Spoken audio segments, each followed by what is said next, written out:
Hello, everyone, and thank you so much for being here today with us as we discuss how successfully building a hospitality brand in the climate of consistently shifting markets with guest expectations and patterns. Um, we are very excited to have everyone here today. We are very excited to have very esteemed speakers and panelists with us today. So we're going to just jump right in. Quickly before we start, of course, I'd like to introduce myself. My name is Tom Rosenblum. I'm Guesty's Director of Sales for EMEA. Guesty, for anyone who's not familiar with the company, is a short-term rental property management platform. So we have with us today some great panelists, and guys, feel free to open your mic and say hi. So we have here Damien Sheridan, the founder of the Book Direct Network. Great to have you here with us, Damien. Thank you, Tomar. Yeah, pleasure. Thank you. And joining us today from Edinburgh, Scotland, is Ellen Nelson, co-founder and CEO of Foresight. Hey, Ellen. Hi, Tomar. Hi, everybody. And last but definitely not least, we have here Dale Smith, the founder of Host and Stay. Hi, Tom. Thanks for having us on. Hi, everyone. Looking forward to it.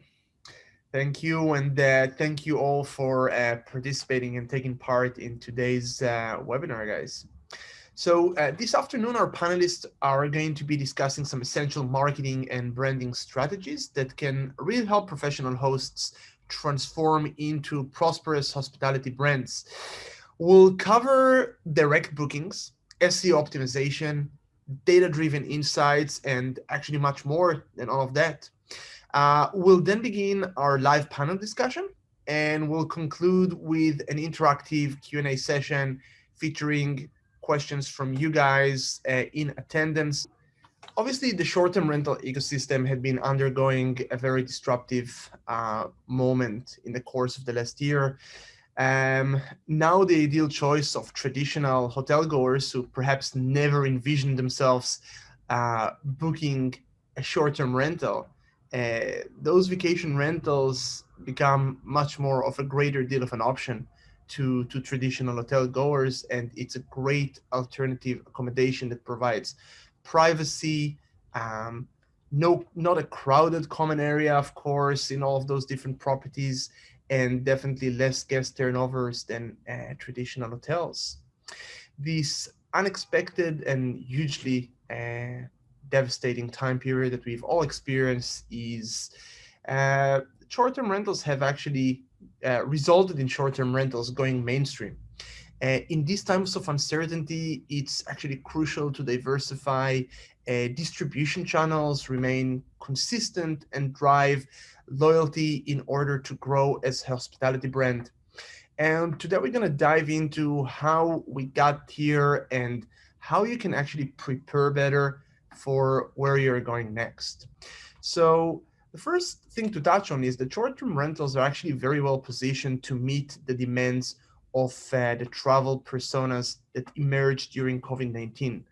Those would be different digital nomads that are looking for alternative accommodations to their own homes, cityscapers, of course, that are chasing out of the city into more rural areas with lush landscape and places that they can feel a bit the space, the outdoor space. And of course, family are seeking out more space in general, and also life shoppers that decided that it might be time to transition out of city and urban metropolitan life and perhaps explore different life alternatives. And short-term rentals have been often be the go-to choice for this different type of travelers. And because COVID-19 had really changed how we work, live, and travel, these type of guests are driving new patterns that short-term rental space will adapt to and stick around after the pandemic. And travelers are consistently after a better outdoor space, a longer stay typically, of course, better and more strict cleaning protocols, and then also flexible cancellation policies, which we're going to touch on in just a minute.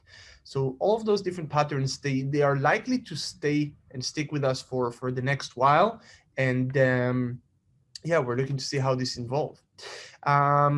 The behavior patterns should definitely drive your market tactics or strategy through this year ahead.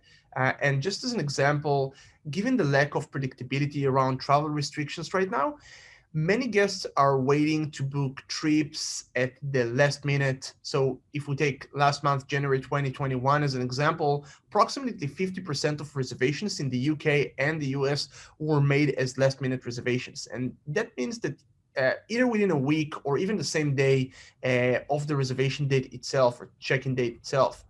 And until travel completely normalized back again, and there is more predictability, we can definitely see this trend continue, and that definitely also translate into property management companies showing greater flexibility in and around cancellation policies, and also different length of stays, which comes into play here. So that is definitely one trend that we have been spotting. And then another pattern that we see is obviously travelers booking longer stays, and this will continue as we foresee well into 2021.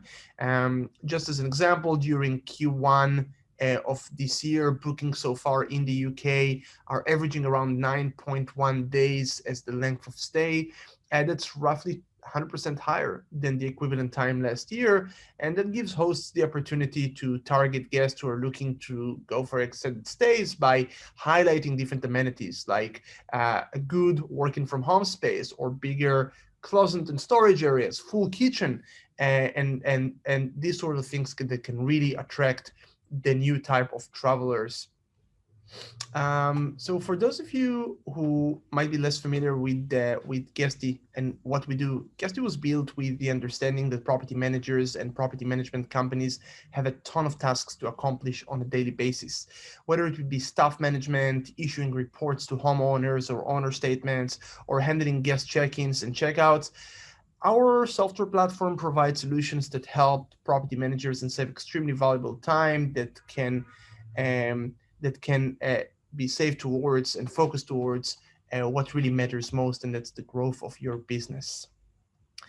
Our platform is well integrated with the world's top ODAs, as well as with third-party solutions that help you succeed, all of which you can find in our marketplace, from noise monitoring technologies to keyless entry systems to dynamic pricing. The ecosystem of our marketplace is very vetted and approved tech solutions, which shares the same goal, making property management easier and helping hospitality brands keep up with the rising travelers' expectations. And lastly, I wanted to note an increased demand from guests to book direct, which was brought as part of this pandemic. And I think Demi is going to talk quite a lot around that topic with you in just a few minutes.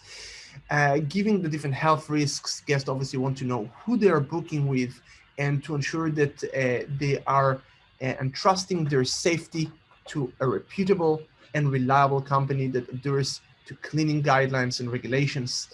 And browsing through direct reservation websites is definitely one way for guests to achieve this reassurance, and to allow also property management companies to establish through their website a much more loyal customer base, and employ different strategic marketing techniques to secure more bookings. We have seen, in fact, about 150% jump over the course of the pandemic with direct reservations among the guest client base, which is extremely significant. It's obviously the largest and most significant leap forward that direct reservation sources had been made, at least the way we see it in the last 5 or 6 years. And while Guesty does offer so many different technology features that you as a property manager really must acquire as part of your software stack, and that to really allow you to thrive, I'd like to briefly highlight the human side of Guesty. So our direct guest communication service provides around-the-clock availability to guests, so you don't have to do that. There are so many different things that software solution can do, obviously, and Guesty provides a best-in-class for that, but it cannot really provide you a kind of personal touch that is a key to winning over your travelers and turning them into lifetime guests. And Guesty's guest communication service, which is a 24-hour service, steps in to provide the right kind of response in the right kind of timing to all different guest questions and inquiries. So that allows property managers to sign off when they need to and to really focus on other areas of their business. And we really cater to all that need within that service. We have launched just recently another type of guest communication service within that, which is our guest communication service off hours, which really caters to only off hour activities. And we'll pick up your guest communications from the moment that your team signs off, be it during the evenings or during the weekends and holidays, to give everyone the right work-life balance within your team. And this is especially convenient for property management companies with properties in different time zones who may want to personally answer guest inquiries during work hours, but don't really want to do that at around 2 a.m. in the morning when the guest is asking for an extra blanket. So this is one of the features that our human-enabled service team runs for some of Guesty's clients. Before we start the actual panel discussion, I want to give the floor and the opportunity for our speakers to take you through some really insightful information and key data analysis that they've gathered for you today. We've seen their content and it's really, really interesting and insightful. So we're going to start with Damien Sheridan from the Book Direct Network. Hi, everyone. Thank you for joining us today. I am going to be talking about direct bookings. Naturally, I'm from the Book Direct Network and the Book Direct Show. I'm going to talk a little bit about how to leverage those bookings through your website. A little bit about SEO. Anyone who knows SEO will know that you can't talk about that in 10 minutes worth. So it would take you 10 days at least. So just going to have a quick session at the end about some quick wins with SEO, and also going to talk about the Billboard Effect.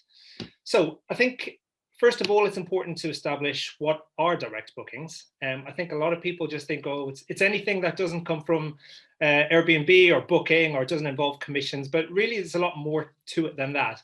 For me, it's more about control and independence, and really just retaining that level of independence in terms of communicating with your guest, having the full data of your guests, and being able to apply things like your payment terms and cancellation policies. So I think once you have full control of those things, you can quite legitimately say that it is a direct booking. They can be generated from various ways, mostly from your website, we would hope, but also we mustn't forget the telephone. A lot of bookings can come in by phone, word of mouth referrals, obviously, repeat guests, pay-per-click campaigns, which will come through to your website. And we mustn't forget listing sites. There are a lot of listing sites out there that do operate a subscription model whereby we can get the bookings direct and all of those details of our guests. So we need to keep an eye out for those.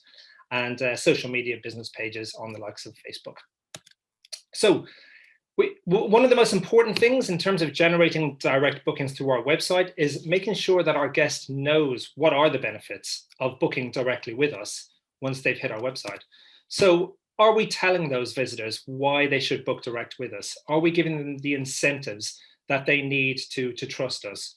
So a few things that I've listed here that I've seen and that I work with my clients on, just making sure those prospective guests are aware of. Best price guarantee, I think we should all be working towards that. No booking fees. We're aware that there are a lot of big sites out there that do still charge guest booking fees, and we need to make sure that our guest knows that that's not going to apply on our own website. And something that a lot of us forget is that we do provide the best customer service. Your guest doesn't necessarily have to go through a separate OTA, a third-party platform, have to stay on hold and speak to somebody who doesn't know your property inside out. So let's work on that and really promote that. There are various other things that we can add as incentive on our sites, like a more flexible cancellation policy, discounts, early check-in, etc., etc. So this is an example from a hotel that do this really well. It's a hotel group in Amsterdam and Holland called the EXO Hotels. And check them out. They mention a lot of these things across their homepage and on a separate website page about why their guests should book direct. Our call to action button is generally our book direct button, however you want to call it, or book now. Here is an example of a hotel that I've stayed in Barcelona numerous times, and they hooked me in with a free breakfast once, and I've stayed with them ever since. But they have a really simple book now button in the middle of their website. At least they did up until a couple of months ago. I haven't been up there since. But they have two, you'll see, above the fold. So one right in the center of their homepage and one in the top right, which we've largely become accustomed to going for direct bookings. So worth noting, does your website have a very simple call to action button to take people to where you want them to go to make that booking? And then once they do that, how is your booking funnel? What is the process like for our guests? Again, we need to ensure that the guest is going through a very easy user engagement, and that your interface is simple for them. So let's think about what it is we need from your guest prior to making a booking. Name, email address, phone number for some may not be essential, but I would recommend it, and payment, obviously. But don't be asking your guests to go through various registration steps. You don't need things like their address at that point. You can get these details afterwards. You don't need to upsell extras at that point. With every extra click and every extra thing your client needs to do, you increase the likelihood of losing them. Special requirements or promotional vouchers, keep it simple, make it easy for them to book, reduce the amount of click-throughs that they have to do. Are you saying what your phone number is? Is it really clear what your phone number is? Again, a lot of property managers may not have that on their site, and they may not be clickable too on mobile. So ensure that is very succinct, very easy for them to find. Here's a company in Paris who do this well, and good on mobile as well. Easy to find. We know where it's going to be, clickable on mobile. And because a lot of people still do want to call, we do forget that. We think in this digital age that everyone is just instant booking and that's it. But really, a lot of people will have questions, and they may, they may not necessarily trust a booking system to take their money. So let's help them out. The Billboard Effect, which many of you may have heard of, and important in terms of branding, what we're talking about today. Our guests are becoming more discerning these days, and many of them do use the OTAs as a shopping channel, but then we'll explore our own websites to actually see if we are cheaper, and to potentially book direct with us if we are a decent proposition for them. So there are certain things that I would recommend for all of us to do to make sure our brand can be found once somebody has hit an OTA, likes the look of our property or our business, and goes onto a search engine like Google to find us. I guess many of you will be aware of Google My Business. But it's a really easy and free, importantly, way to build upon your business brand and your property name brands. So I would explore that if you haven't done already. Google Ads is a great way to bid on your brand. Yes, it is a cost, but again, it will appear top of those search engine results pages for anyone who's looking to for your specific brand. And you can say in those ads as well, you can customize them. So say things like cheapest price.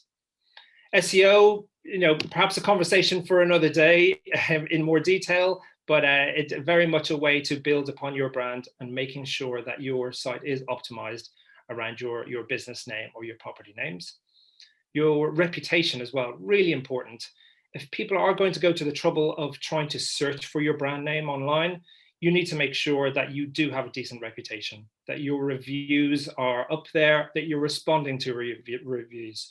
So make sure you're looking at those, not just on OTAs, but on your own website as well. Make sure you've got a good reviews pages, and you've got things like Trustpilot and on Google, that you are making guests go to those pages, and that you are increasing your number of positive reviews on those sites. Social media, a lot of people do check Facebook as well for business pages for those properties and businesses. Do explore that too, to see if you have the time to build upon that. And YouTube is an amazing search engine that a lot of people forget about. Video marketing is just awesome, the potential there. So we need to, you do need to explore that. Just short little snappy videos, again, with your brand name in the titles, in your keywords, in your tags, to make sure that they are picked up on Google, because Google clearly likes Facebook. Now, a couple of final things I will suggest just in terms of SEO. There's no quick win with SEO, and that's why I say 10 quicker SEO wins. These are just some tools to explore for your SEO strategies. A couple I've spoken about already. Google My Business, do look into that. It's free. You just need to get verified with a postcard, and it's very straightforward. Make sure you optimize it with your categories, your images, etc., etc. Google Search Console, a brilliant tool that, again, so many of us miss out on. It's where we find out about our organic traffic, where our errors with our sites, any issues, where we can help Google to crawl our websites as well. And there's an amazing facility to find out what search queries we are being found for as well online too, which aren't perhaps available on other platforms like Google Analytics.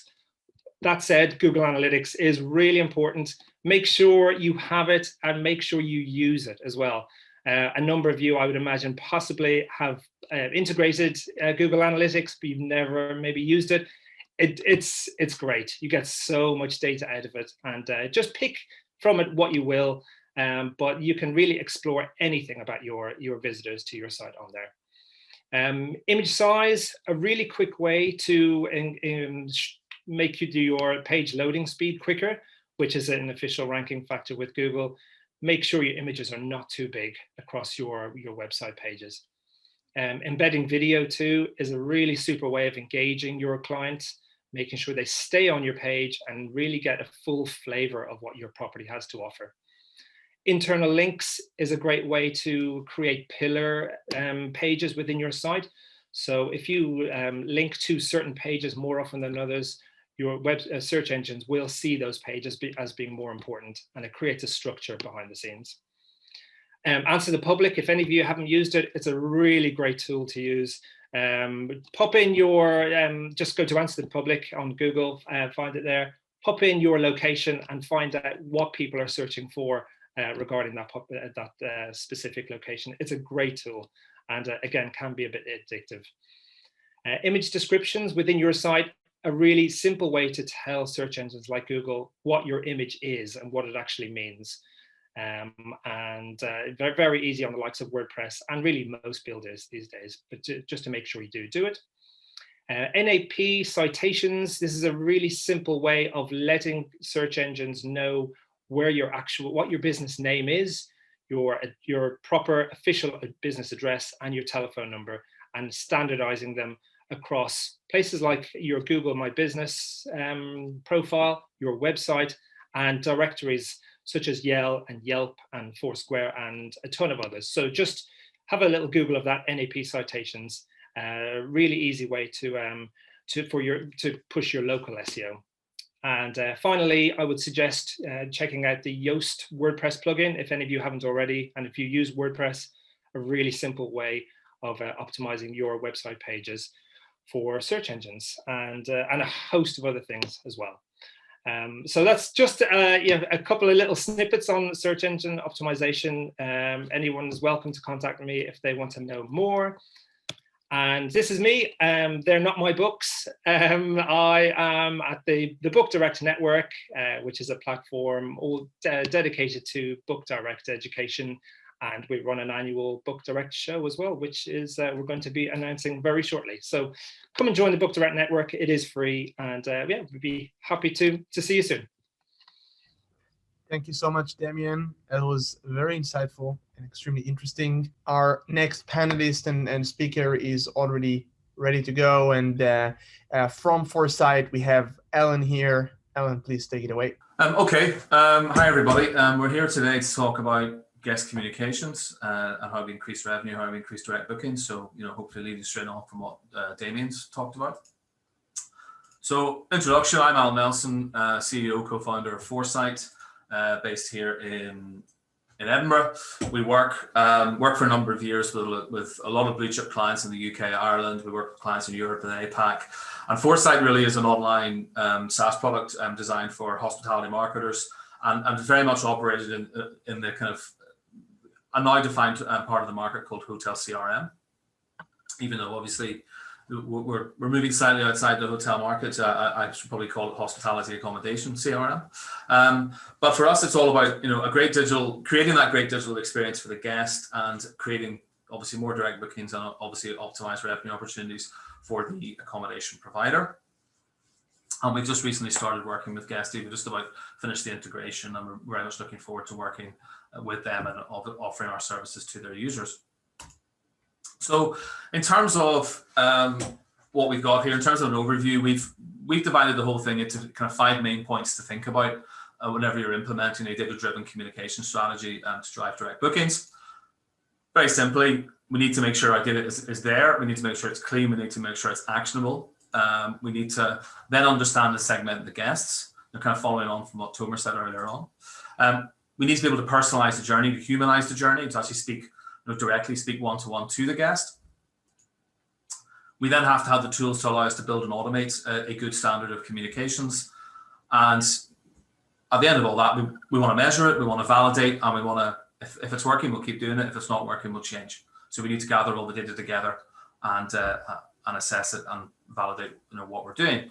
So taking those one at a time. So clean, actionable data is very, it's absolutely key. It's the foundation of what we're about. It's the foundation of data-driven comms.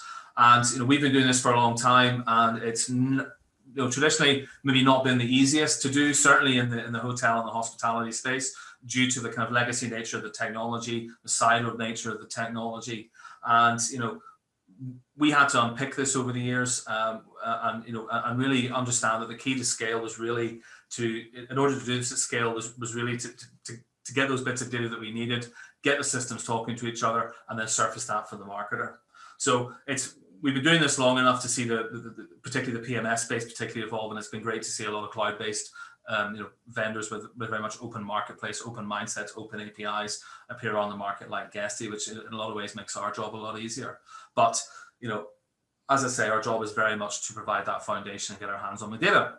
So once we have the systems to capture the data, we then start worrying about data quality, which is extremely important. I mean, as you all probably know, that good data is an absolutely key asset to your business. It is going to make the difference between more direct bookings, more direct revenue opportunities, or handing a lot more business to the online travel agents.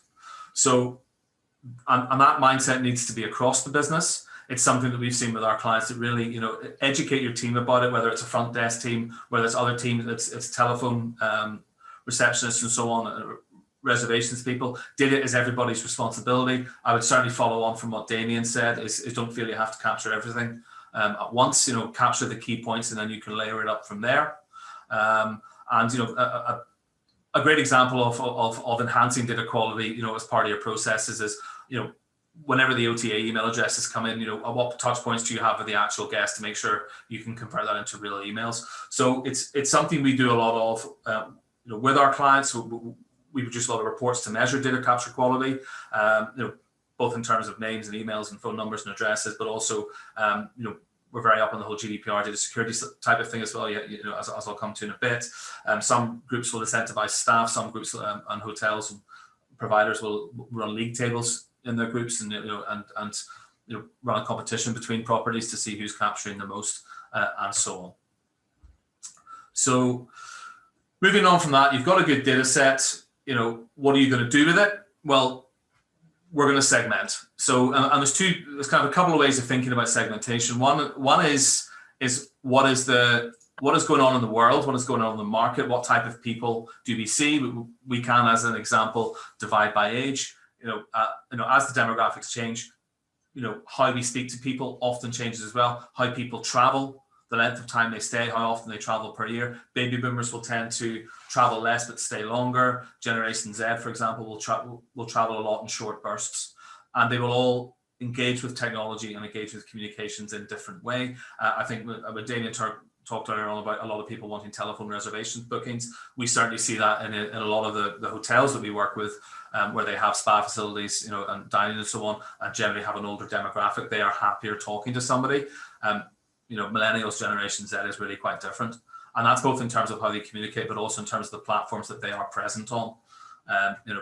the likes of TikTok. Whereas TikTok for me, talk to me in TikTok isn't going to happen. To talk to my teenage daughters is going to be, a different matter, certainly in terms of marketing and promotion and so on.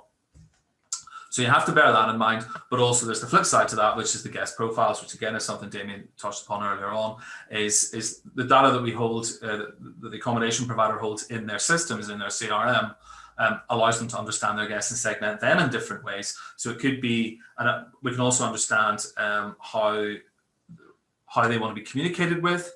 We can understand their spending patterns, their booking patterns, their repeat business patterns. We can then look at segments like, depends on your property, but segments like the business traveler who's always on the move is going to have different requirements to a family who's sightseeing a city, to a couple who are away for Valentine's Day or would like to have been, but not last week. Parents visiting a child at university. Again, it will depend on your property, the size, the location, and the type of services that you offer. But there are various ways of segmenting these people, and it's all in the data. It's all a question of making sure it gets surfaced. So personalization is something that has come to the fore, I think, globally in terms of how we interact with businesses as consumers. And we know that a customer first and personalized approach, it will increase customer satisfaction and loyalty. There's that desire there to address each guest individually, understand their expectations and preferences in order to respond as accurately to them as we can. And obviously that's some technology that Guesty have built in very much on the one-to-one conversation around the stay itself. Our job in the CRM piece is really to do everything from confirmation to pre-stay, on-site, post-stay, and back again in terms of that whole data-driven marketing piece. And we certainly have the data and the proof to know that if we personalize the communications, we will improve customer satisfaction, we will enhance the establishment's reputation, and in this day and age, a lot of guests will go out and talk about it, whether it's on TripAdvisor, Booking.com, Google, or whatever, or even by word of mouth. Depending on maybe the demographic of the guest and the age of them and so on. So, but we know personalization works. We know it works for us as consumers when we start to think about it in the broader terms. We are used to getting personalized experience from some of the big technology platforms and retail platforms. Amazon is an obvious example. So this is the level of personalization that we are used to as consumers and your guests will be used to. So how does the accommodation and travel industry support that? How do we provide these amazing levels of personalization? And then how do we provide these levels of personalization to guests at the individual level? Some guests, maybe the Generation Z and so on, will find it much more, they'll be much happier to receive personalization. Whereas other guests who are maybe a bit older will say, we'll find that a bit creepy. And we have to find that balance. I mean, I really don't care if a hotel, if I had ice and a gin and tonic in a hotel in Los Angeles, and they tried to do that to me in Florida, I would be really quite unhappy about that, because that's just far too much in terms of invasion of privacy. I mean, hotels, and accommodation providers are trusted with a duty of care and discretion, and we see that all the time. So, people come to the hotels in a very private environment and do various things in the property, and they expect the hotel to look after them, and they expect the hotel to be discreet. So therefore, we have to do the same with the data. We have to be able to dial that up and down for the guest as well. Some like it more than others. Ideally, we know that, and we're able to tailor the communications accordingly. Email is something, personalization, we've obviously used heavily over the years. The industry has used heavily. It's critical. It has been critical for building one-to-one relationships. And we know that personalized emails deliver increased results. There's a case study I'm about to show you from Grief Hydro in Scotland, where we did a whole load of big revamp of all of their personalization last year, and we saw a massive increase in revenue when they reopened post-lockdown in July last year. So we know that personalized emails deliver increased results. It's a question of how we go about that for the guests. In terms of the build and automate, we have Creef here. Great example, lovely group of hotels in Scotland. We created pre-stay, post-stay content, upsell content. We wanted to put reassuring messages in that the place is going to be clean. We wanted to reward loyalty. The data would tell us who the loyal guests were, therefore we're able to segment accordingly. And we wanted to put in simple, clear calls to action at the right stage. And that's very much, a very good tip. Damien, again, mentioned that earlier on, is make it simple, make it easy about what the guest is going to do. And in our case, at each particular side, and we deployed 72 of these triggers. We then measured it. We then put the measurements in place. The engagement metrics, the UTM tagging we put in place as well. Google Analytics, again, is something that Damien's just covered, and make sure it's in there because email then becomes another distribution channel. And for crying out loud, make sure you track your revenue and your ROI, because if you do that, you will start to get the results like Creef did. So they generated £500,000 worth of business across the group in just that 3-month period last summer. And very interestingly, they have and still run a post-stay retention email. Email goes out day 7, day 28 after stay, saying if you book within 30 days, we'll give you 20% off your next stay. So this automated messaging is generating a lot of revenue, for ongoing revenue for the group. So that's why measurement is so important. So in terms of the takeaways, and conscious of the time, make sure data capture processes are correct and measurable. Get the buy-in across the business. Everybody's accountable for this. Understand your own segments, but also understand the wider market, what's going on there. Personalization does work. Please don't be creepy because it's just strange. Just don't do it. Make sure your content is great looking, it's timely, it's simple with obvious calls to action. And then after that, measure it, analyze it, and take action based on the data. And I'm afraid you're never going to be able to stand still.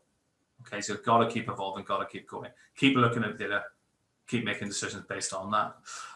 And finally, always happy to have a chat. Please get in touch. My email address is here with my pre-lockdown avatar without the beard. And just to say that we recently launched our integration with Guesty. We've got an offer for 3 months free for the Guesty community. Please sign up, have a chat with us, and we can take it from there. Thank you very much. Thank you so much, Alan. Super interesting insights, and the takeaways were absolutely amazing. So thank you for that. We have Dale Smith of Host and Stay coming up right next for a very interesting and insightful quick deck to share with everyone here. So Dale, please. So I'm just going to talk through hopefully quite a few of the tactics that both Damien and Alan respectively have talked through in terms of generating more direct bookings as a property management agency. To give you a little bit background on the host and stay model, we operate in the vacation rental sector, kind of countryside, coastal areas across the UK, and we're really trying to bring a millennial approach to what has been a quite traditional market in the UK. We only operate high-end properties, top 15% of the market. We drive premium prices reflective of that quality, and we have a flexible stay approach to our properties as well. So we often run a 3-night minimum stay standard. We reduce that down to around 2 nights inside 70 days, which fits with a lot of our market data. And we also reduce down to single nights as well, where we need to, which is quite different for the holiday let sector in the UK that's normally used to 7-night stays, long weekend stays, which has been driven by some of our bigger competitors. We look for highly desirable interior styling with our properties and also stunning professional photography. We're quite strict on our brand standards from that point of view. But for our owners, we offer a hands-free, hassle-free approach and a fully managed service, again, which is quite different to some of our bigger competitors out there. The reason we host and stay is we wanted to have separate brands really for each segment of our market. So host markets to our owners of properties and driving the management side of the business. And our stay segment offers services to our guests, so providing luxury holiday accommodation and fantastic customer service. So together we've got the host and stay brand. And a quick example of some of our properties there as well. So in terms of direct bookings and how we've driven that direct booking contribution, I wanted to really just touch on a few hopefully deliverable points for property managers in terms of what we've done over the last few years as we've grown the host and stay brand. So this slide takes us through the early beginnings for us in 2019, where we were attracting just over 20% of bookings directly to us.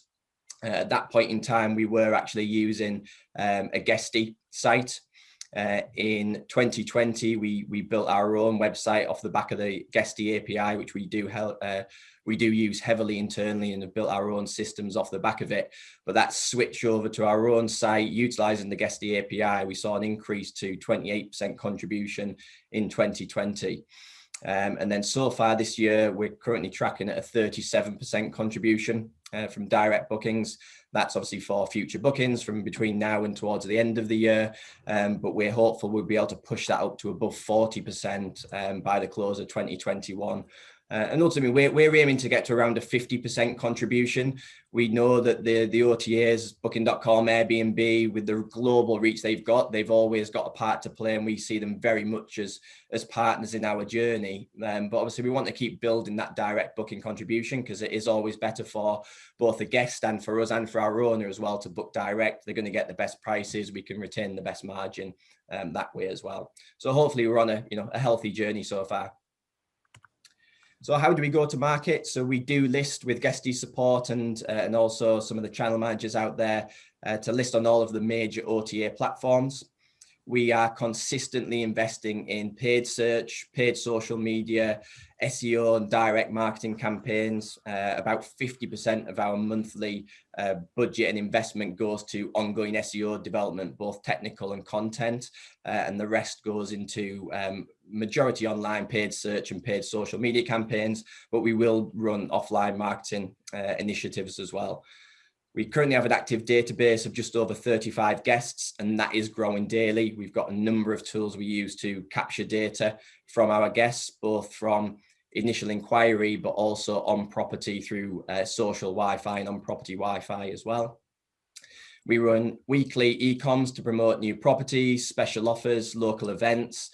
And we always encourage our guests to rebook with us directly. So if they have booked through an OTA partner, as soon as we capture their direct details, we're trying to take them on the host and stay journey, really immersing them in the host and stay brand and pushing them towards rebooking with us directly. We run that through digital tablets, which hopefully you'll see a little image on the screen there showing our digital tablets, our welcome books that go into the property, and also our rebook cards as well. When the guests get to our property, when they log on to the Wi-Fi, they can log on to the Wi-Fi either using just their email address, or they can log in with a social profile. So that really helps us capture, if they log in with a social profile anyway, so key demographic information on the guests, which we utilize in similar ways to what Alan has suggested.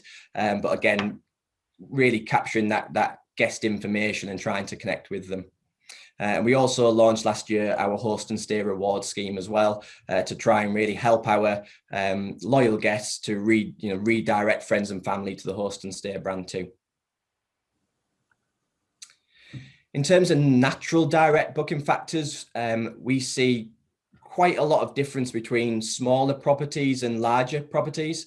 So the larger the property on our portfolio, 4 or 5 plus bedrooms, we see a higher contribution from direct bookings. I think that's a lot to do with competition in the marketplace. If I take where we operate up in North Yorkshire, over 70% of units are 1 and 2 bedrooms. There's much smaller, larger property segments. So we find it much easier to get standout in those markets and to be able to drive direct bookings into those properties. And also the more unique a property is, the higher percentage of direct bookings. Again, a lot of that is through repeat visitors that want to book the property again because they've had such a good experience, or the location is so unique to that property that we can generate followings more easily. People want to rebook instantly for next year. So they're just some real natural factors that we see, that we don't have to really go after and pull the market in. The natural progressions really. In terms of an overview of what we look at from a direct booking generation and specific campaigns on that, we constantly run Facebook paid campaigns. A little snapshot there of a campaign that we've been running continuously since December 2018. It's still ongoing now. And you'll hopefully see there our cost per click on that campaign is now running at 3 pence. We were about 15 pence a click on that campaign, and bit by bit we've refined it, and now it's consistently ongoing. And then from a paid search perspective, again, we look at some of the things that Damien touched on. We run paid search campaigns from a brand point of view. We run paid search campaigns for locations, for dog-friendly stays, for coastal stays, for areas that are maybe big on walking and hiking, and also individual properties as well, where guests might go and find that property on Airbnb, search for it directly. Yes, we'll appear in the organic search results for that property, but we'll also be running a paid search ad as well. And hopefully you'll see the cost per conversion there, running at an average of £6.82. We average around £55 cost per acquisition for an OTA booking. So anything that we can drive directly under that cost is a benefit to us from a margin retention perspective. In terms of our guest retention strategy, these 5 points here hopefully outline what we try and do with a guest as they come into the Host and Stay brand. So when a guest books with us, we push them through an online check-in journey before they gain entry to the property. That includes guest verification with one of our verification partners. We also put the guests through an onboarding where they can pre-order perhaps a breakfast pack that they want in the property, whether they want champagne in the property on arrival. We give them some added extras that they can book prior to arriving at the property, early check-ins as well.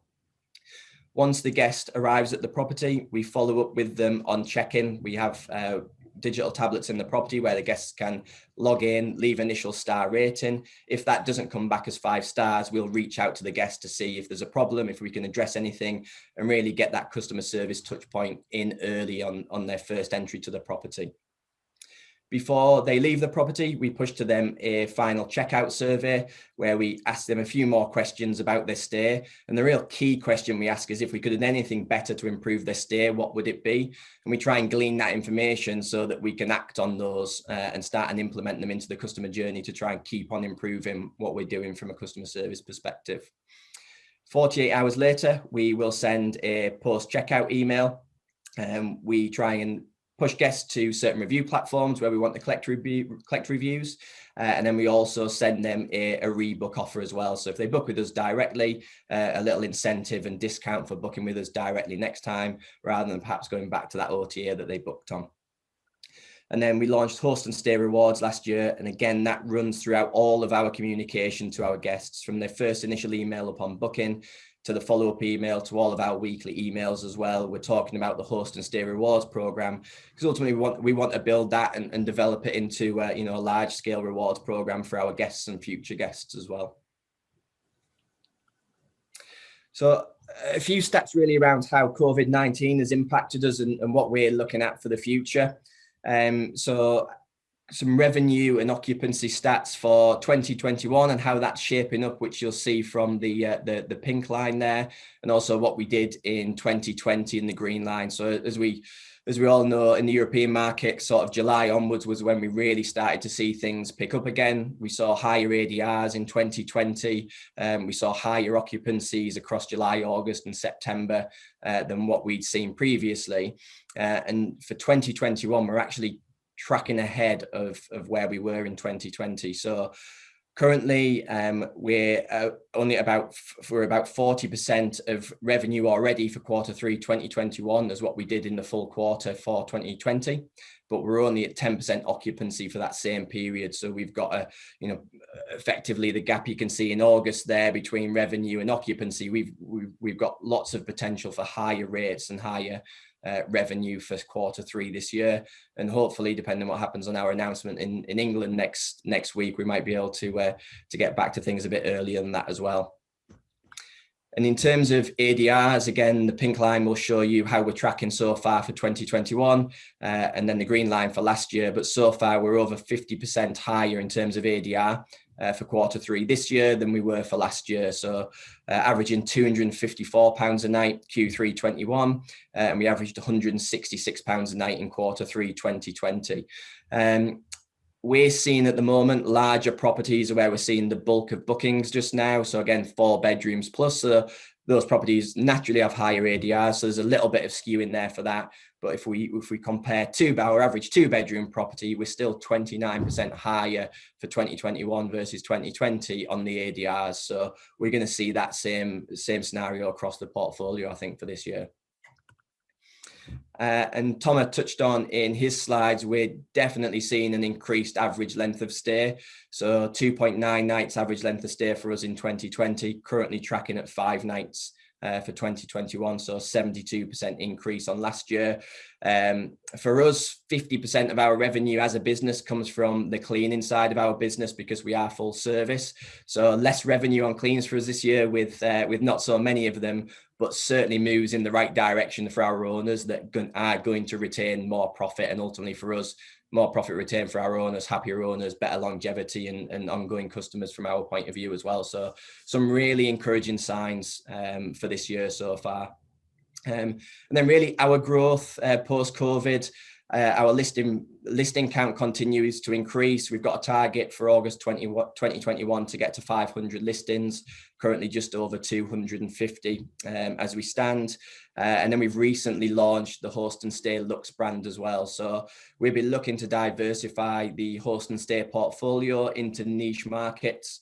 Host and Stay Lux has come off the back of us wanting to guarantee high quality stay for our guests. So properties on the Lux portfolio are in the top 5% of properties. We're working with Marriott Homes and Villas and Plum Guide for any property that's listed on our Lux platform.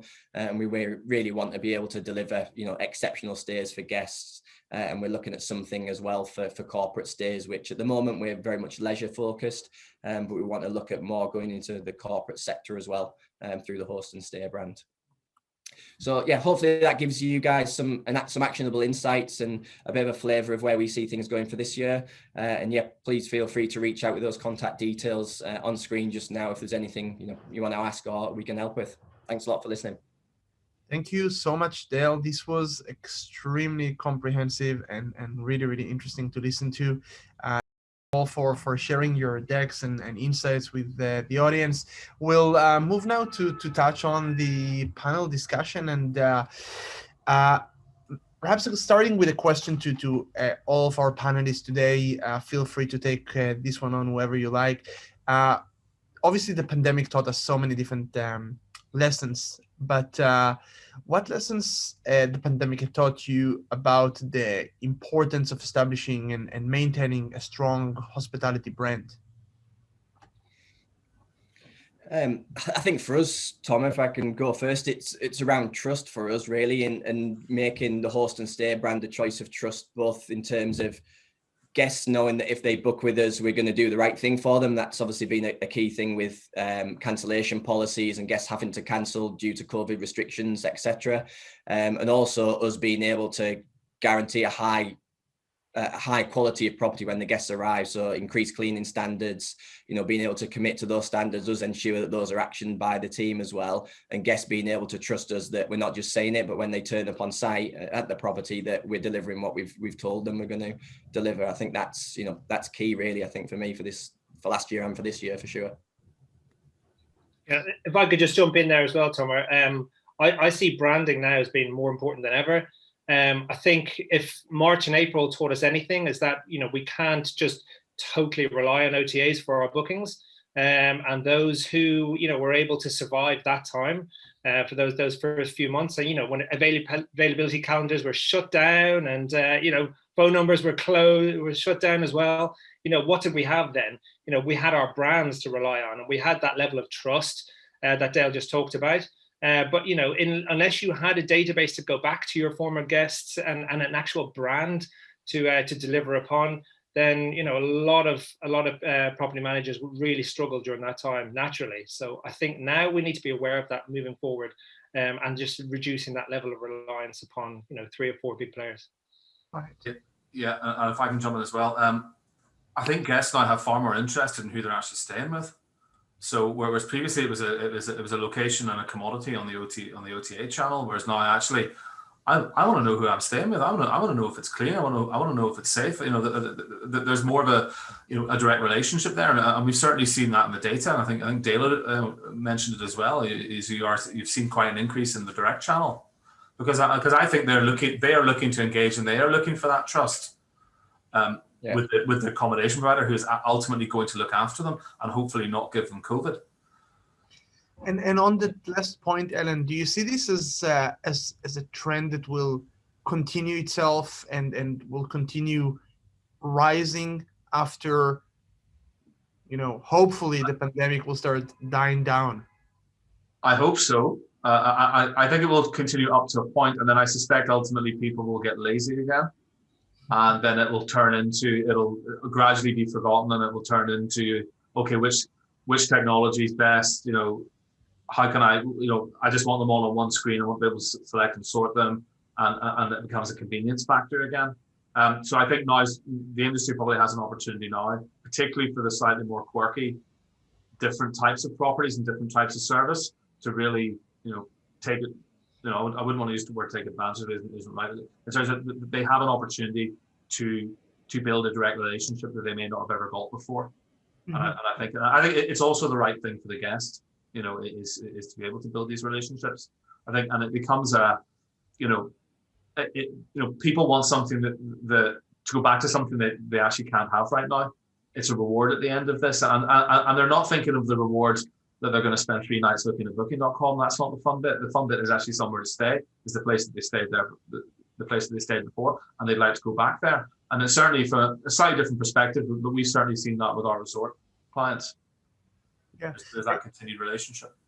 That's really interesting. But do you guys see other travel patterns or trends that are happening nowadays continue to be long-lasting effects to the industry? Things that we've touched on earlier, like longer stays, for example, or contact-free check-ins in terms of its tech nature, or flexible travel. Like, what do you see, continuing for as a constant within the industry?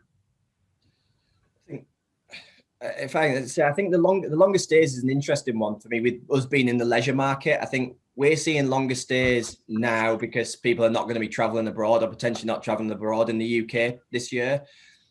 Where there's also that factor of longer stays where you've got the corporate guest or commercial guest staying with you and naturally going to be staying longer than the leisure traveler. So I think for us, I think we'll see probably a spike this year in stay length, and then probably see it retract again back to more normal levels for us in terms of leisure bookings. Because the UK, naturally, we are, it's shorter stays when people are staying domestically versus traveling abroad. So I think that's the big one for us. But, we are actively wanting to try and increase that stay length. But on the flip side, for us as a property manager versus our bigger competitors, the likes of the Sykes and Cottages.com, who only do week-long stays in the main, our shorter stays are actually one of our USPs for our guests, and having that flexible element. So it's a bit of a catch-22 for us. It's going to be good having longer stays this year for our owners, but then on the flip side, I think going back to that, our shorter stays are also one of our USPs as well. Interesting. For me, one of the trends that I see in working with clients in their SEO in terms of guests and the changing nature of guests is flexibility and cancellation. And, for guests just to know that they're covered and that they're not going to lose all their money. Because I think we're all aware now that the world is unpredictable. We don't know what's going to be the case, in a couple of, let alone a year or two down the line, in a few months, it's changing week by week. So I think all guests need to have that kind of safety net of knowing that their booking is kind of protected as such. So yeah, flexibility is the trend for me. And if I can pick up on the flexibility point, but it's actually, in my mind, it's flexible working. And I think that is going to be the colossal shift I think we're going to see long term out of post-COVID. I think many people can now work from anywhere. I can work from anywhere now. I don't have to be in an office in Hanover Street in Edinburgh anymore. In fact, we don't have an office in Hanover Street in Edinburgh anymore because we've realised we don't need it. So I could take 6 weeks in the Scottish Highlands with my laptop and the dog. I think you're going to see people doing that. I think a lot of companies are ditching the city centre offices, but they need accommodation to bring teams together, to collaborate, to socialise. And that is where I think there's going to be big opportunities for accommodation providers to flexibly move into that. Some will find it easier than others. I also think that from a working perspective, I think I might be slightly going against the grain here. I think events are going to be massive at the end of this, because I think people like to socialise, and a huge amount of business will be done around events because people don't have an office. So in my example, certainly in our industry, a lot of it is built around travel events, hotel events, hospitality, from ITV and WTM all the way down to small regional stuff. And I think you'll find people travel to those and do a day or two business around it and then go home again. So, I think that's going to be hugely important. And the hospitality industry will be the first to bring these type of events back, and they will expect their vendors and their suppliers and their partners to be in on those, because it's part of the lifeblood of the industry. Yeah, definitely. Definitely right. So here's one for Damien. Damien, what can you share with us about the community of the Book Direct network? By the way, congratulations for launching, obviously. No, thank you very much. Yeah, how can our listeners get involved? Well, it's free sign up. I think I shared on my final slide just what the URL is. It's thebookdirect.network, and it's all about education. One of the things we really worked on for the Book Direct show that we had online in September, and that we're hoping to have again in person, following up on what Alan was saying, people are busting a gut to get back out there. So we're hoping to have something in September, October time in London. But this is really a follow-on of that, really kind of moving upon the swell of momentum behind direct bookings, and people really kind of looking at diversifying their business. So we've got a number of contributors, some very well known, others not necessarily, but they're contributing some amazing content, video, articles, soon to have a forum on there too. So totally free for everyone to jump on board, and yeah, just enjoy the gems that people are sharing on there, and all about direct booking strategies. The dozens there are out there of ways, and some that the guys have touched upon today. That's awesome. Thank you. Thank you. Dale, you touched a lot, obviously, about getting the right type of marketing strategies towards guests and inquiries and potential guests. But what can you share with us around keeping the right type of balance as a property manager in your marketing strategy to be able to address both the guest and the owners on the other side? You mean from marketing to both of those segments? Do you mean, Tom? Right. Yeah. So for us, we're probably 50-50 in terms of our marketing spend to owners and to guests now. When we first started with the Host and Stay brand, we were heavily focused on the owner side, because we were trying to build a brand, get the brand awareness out there in the owner marketplace. So a lot of our focus was on generating brand awareness and inquiries from that direction. And at that point in time, we solely relied on OTA bookings until we came on board with Guesty, and we launched the first Host and Stay Guesty site that we could actually drive direct bookings. Was then when we started to shift to actually focusing on marketing channels from that perspective. We're now 50-50, and that balance will continue for us as a business. We need to continue investing in marketing. If anything, from our perspective, we're a family business, and from a board perspective, I probably get told off too much for overspending on marketing, because sales and marketing is my background and I love it, and we want to keep investing. If anything, we'll continue to overinvest in it, because I don't think we can overinvest in it. We want the brand out there from a guest perspective, from an owner perspective, really talking about what we do and people to engage with it. And ultimately, from an owner perspective, the more we do invest attracting new guests, the more benefit our owners are getting as well. And I would probably say that pound for pound, for the number of properties that we manage, what we spend per property to market them to new potential guests probably is in line with some of our bigger competitors on a property level, if you like.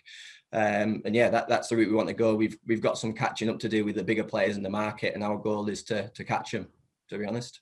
So here's one for you, Alan.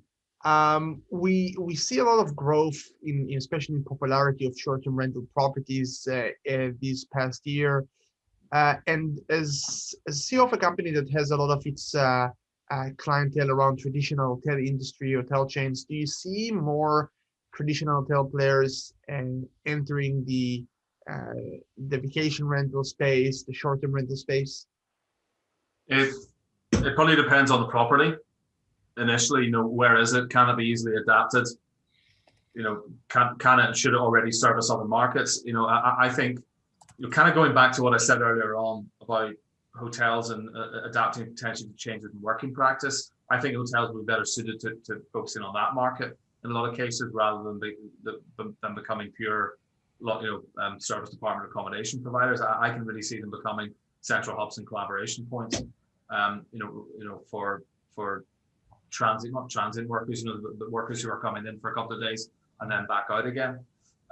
Even though we have seen, I think, Accor and Marriott, I think, have set up brands in the space. And I actually read, and I was reading about Arne Sorensen, who obviously passed away a few days ago. I think he did a quiet trip to Airbnb 5 or 6 years ago just to find out what they were doing. And Marriott came out of the brand, fairly shortly after that. So I think they also began to share inventory, with Airbnb as well. So I think they've already started moves into that space. But I think there'll be a variety of factors that will preclude some hotels doing it, but encourage maybe others to do it. And ultimately, these are big. A lot of these hotel brands and chains are big organizations, well capitalized, and if they see an opportunity, they will find a way of making it happen. Great. So we're going to tackle a few questions. And the first one could be an interesting one for Damien, but anyone, please feel free to barge in. So we talked around, of course, building a strong brand and identity and where to diverse on your direct marketing spending. But what can you guys share with us about the importance of social media and social media groups as part of your marketing strategy? I'm happy to open up on this, but Dale might have actually a better experience of it by what he is saying. But I think really, if anything, it's a way of just communicating, like constant communication with your prospective guests. It's all well and good sending out newsletters to your previous clients or prospectives, but prospects. But do they want to receive an email from you every 2 weeks or 4 weeks? Not possibly not. So like a Facebook group is a nice way to just continually tell people about what's going on in your area, without being overly salesy, and building your brand that way, as well as other means. If I can, sorry, Dale, go ahead. Well, no, go on, I'll go for it. Yeah, I mean, we have a couple of ways that we look at it. I mean, we do some of the data that we would push out for email marketing. We also can push into Facebook and Google for the lookalike marketing. As well as actually targeting those individuals themselves. It can also do the lookalike stuff, so we can look for people, the same segment of people who are on social media. We have a couple of great examples of clients who are very good at the whole Facebook thing. For some reason, and I don't quite understand why this is, some of the Northern Irish hotels have hundreds of thousands of followers on Facebook. At Galgorm in County Antrim is a very good example of a property that does this really, really well. It's a balance of offers, but also a lot of, picture of the two guys who stand on the door and everybody knows, and picture of the bar and picture of the latest wedding they've had and everything else. There's a lot of good human interest stuff, and Facebook lends itself really well to that. And that's actually maybe a very good example of humanizing and how social media works very well in a kind of softer aspect, even though the technology behind it can be used to be very, very direct, as we know with Facebook and Google these days. And dare I go back to that word creepy I used earlier on, but it certainly can be done, and it has been very, very effective. Yeah, I think for us, in terms of following on what you said, Darren, we really as a brand need to get better at some of the softer stuff. I would say, from a social point of view, we're good, I would say, at the performance marketing, the kind of ROI driven marketing, breaking our customer base down into segments and very segmented marketing efforts from an email perspective, or social profiling to hit the right demographics with different social ads. And the one thing we want to work on is actually getting better at content, to be honest, and being more engaging with our audience. So that's something we'll be looking at. From an email point of view, we do email weekly, but not to our entire database. Depending on what the engagement rates are, we'll segment that down. So, perhaps once a month maximum, more likely on a quarterly basis, we'll hit the entire database, but we'll base it on engagement. If someone's not opened our email for the last 2 times at all, then we'll move them into the outer circle, if you like, and further away on the edge of the dartboard, rather than being in our center hotspot of people that we want to continually engage with. Yeah, I would 100% agree. And there's probably one more thing I would add to this in terms of we talk about Facebook and other social media platforms, is what I said earlier on about consumer segments, and about particularly when it comes to age demographic, is that not everybody will be on Facebook. my two daughters are all over TikTok, all over Snapchat, and they will not engage with Facebook because that's where their parents are. And as a matter of fact, my elder daughter said, I don't use Facebook because it takes too much of your data. So you have to go to the watering holes wherever the guests are going to be. So it's a continual journey to try and adapt and make sure that you can use these platforms, to the proper advantage. I think, and for that, again, I think it's people or, property managers or owners kind of understanding who their demographic is. And, with some quite basic Facebook marketing, you can quite quickly get a feel for who's interacting with your ads, and then taking that data and, even leveraging that in its basic form will get you, decent results to start with, and then you can start and iterate it from there. But yeah, I think that would be one good takeaway for me. If owners or PMCs aren't running Facebook ads at the moment, some basic stuff on there really give you some good insights to get stuck into. Yeah. And guys, with that in mind, and I think we'll do one more question before we wrap this up. What would you say are the 3 most critical things that you would share with a property manager who will be taking his or her first steps in direct booking marketing approach? And also, what would you say would be realistic expectations from their side regarding what kind of importance it can play in their distribution diversification? I'd possibly, sorry, Dale, No, possibly just say, in terms of being realistic about, say, direct bookings, none of us realistically are going to hit 100% direct bookings. So let's keep it in perspective. If we can push our direct bookings by 1% over the course of a year, that's a milestone to be celebrated in itself. So a lot of clients that I work with, they're probably on average working about 5 or 10% direct bookings, and there's no right or wrong here. It's what works for you. But I think now is a really good time to be diversifying and to be looking at alternatives. And I think one of the easiest ways is to work on your repeat guests and on that email marketing, and try and figure out who your guest avatar is, as we've spoken about at length, and segmenting there, and just working your email marketing and just working on that target market in terms of that content, because that can be a really easy win, and very, very inexpensive as well. Yeah, no, I think you're bang on, Damien. Yeah, definitely start with, if you haven't got a direct website at the moment, start with that and point your existing guests going through your guest journey back to that website as much as possible throughout that journey, really, and that's going to get you started. And again, if you're delivering a great experience, the guest has got very little reason to go back to that OTA to rebook. Obviously, we know the likes of booking.com, you've got different genius levels, etc., where they're going to get discounts. But as long as you can ensure you are competitive from a pricing perspective, there's no real reason for that guest to go back to the OTA. Why would they not want that personal interaction with you as a brand? And I think that is certainly the starting point. That's where we started off, and we've grown it from there, really.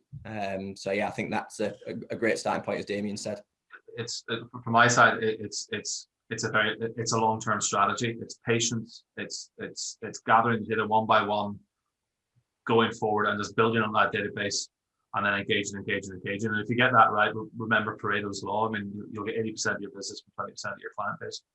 So that's the 20% you want to be talking to directly. It is a marathon, no doubt. Not a sprint. That's really, really interesting. Just touching on the tip of the iceberg here for a very, very broad topic. Maybe next time we'll take up the same topic, just make a conference instead of just a webinar out of it. But with that being said, thank you very much, Dale, Damien, Alan, for taking part in the panel today. It was extremely interesting and insightful. And thank you all who attended and joined us this afternoon. If you have any questions, just shoot us an email at meetup@guesty.com, or going to guesty.com, where you have numerous ways to communicate with us. And also check out guesty.com/events for more virtual events that are coming up your way. We are hoping to get also to in-person events sometimes later this year, if we'll be allowed to. So thank you all for joining, and have a lovely evening and a happy Friday tomorrow. Thank you all. Thank you very much. Guys, thank you. Cheers. Thank you.